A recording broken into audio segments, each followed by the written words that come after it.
Motorevue, en partenariat avec le CFA CCI Formation Le Mans-Sarthe, vous présente 6 opérations techniques pour entretenir votre moto. Opération numéro 3, les plaquettes de frein.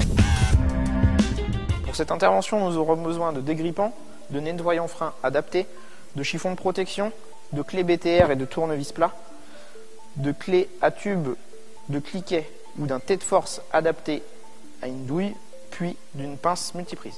Pour le changement de votre plaquette de frein avant tout démontage de votre étrier, pensez à débloquer l'ensemble des axes de maintien de votre étrier. Pour le démontage de l'étrier, utilisez un outillage adapté afin de ne pas détériorer les vis de fixation. Pour des vis légèrement grippées, n'hésitez pas à utiliser du dégrippant. Certains axes de plaquettes sont maintenus à l'aide de goupilles. Dans ce cas-là, enlevez la goupille à l'aide d'un petit tournevis. Nous allons maintenant procéder à la dépose de notre étrier.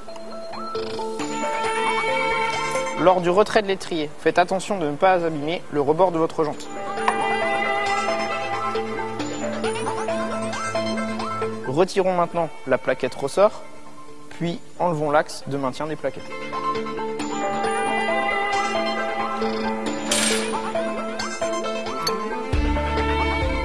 Le contrôle des plaquettes se fait visuellement.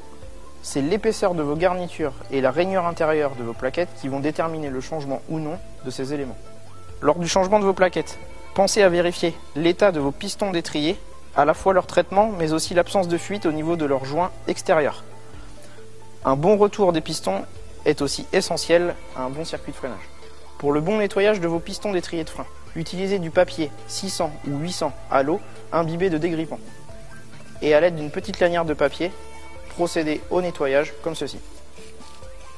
Suite au nettoyage de vos pistons d'étrier, repoussez-les en butée maximale à l'aide de votre plaquette usagée, d'un chiffon de protection sur votre corps d'étrier et d'une pince multiprise. Faites alors levier sur les pistons. Un bon retour est essentiel. Procédons maintenant au nettoyage de notre étrier à l'aide d'un nettoyant frein adapté afin d'enlever tout corps gras de notre étrier qui pourrait amener par la suite des difficultés de freinage.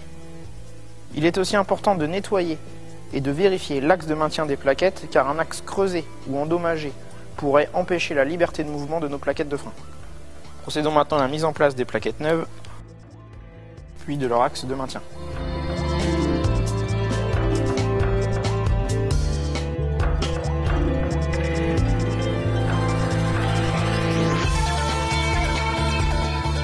On remet ensuite l'étrier en place avec les plaquettes le plus écartées possible afin de faciliter la mise en place de l'étrier sur le disque.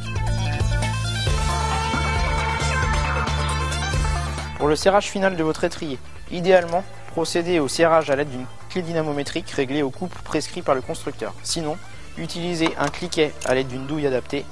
Venez en appui au niveau de la vis, puis serrez énergiquement d'un quart de tour supplémentaire afin de bloquer définitivement votre vis de fixation.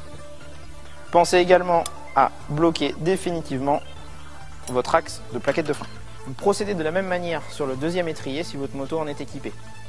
Suite à cela, n'oubliez pas un point très important, remettez en pression votre circuit de freinage en actionnant le levier de frein une dizaine de fois. Pensez également à vérifier votre niveau de liquide de frein dans le réservoir du maître-cylindre car un niveau trop élevé ou un niveau trop bas pourrait engager des problèmes de sécurité sur votre circuit de freinage.